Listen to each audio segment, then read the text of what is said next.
Bonjour et bienvenue sur la chaîne de l'inspecteur Vermillon, la chaîne qui vous fait découvrir les timbres classiques de France. Ce que je vais vous montrer aujourd'hui, c'est une incroyable bande complète du numéro 17 du catalogue Yver & Tellier, Napoléon 80 centimes non dentelé de 1854. Cette bande est oblitérée, donc elle a bel et bien voyagé sur lettres. Qu'est-ce que j'entends par bande complète? Pourquoi il n'existe pas de bande horizontale plus grande que celle à l'écran? Eh bien tout simplement car les premiers timbres classiques étaient imprimés 300 par 300, deux planches de 150 timbres comme on peut le voir à l'écran.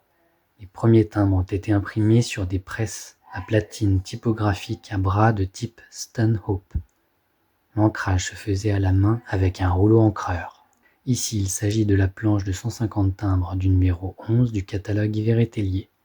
Alors oui, la bande a été très mal découpée, et cette bande souffre de quelques autres défauts, mais cela reste une pièce d'exception, certainement même unique.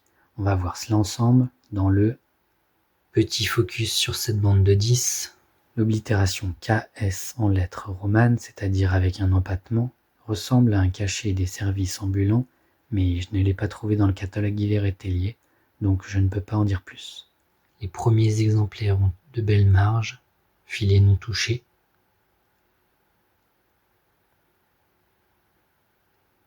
Ici on voit la pliure verticale.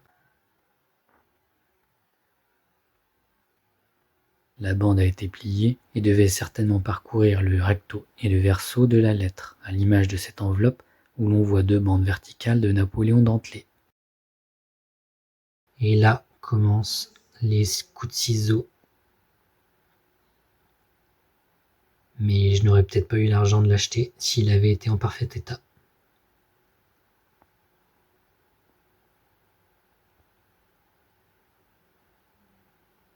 Jusqu'au 10e et dernier exemplaire.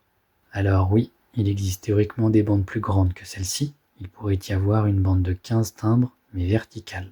La feuille complète de 150 timbres que l'on voit à l'écran, du 1 centime Olive Empire 1860 à l'effigie de Napoléon III, a été vendue 12 000 € par la Postale Philatélie.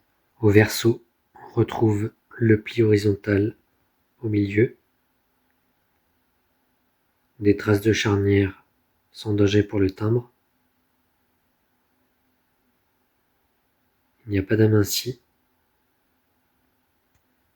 Abonnez-vous et retrouvez mes autres vidéos sur la chaîne de l'inspecteur Vermillon.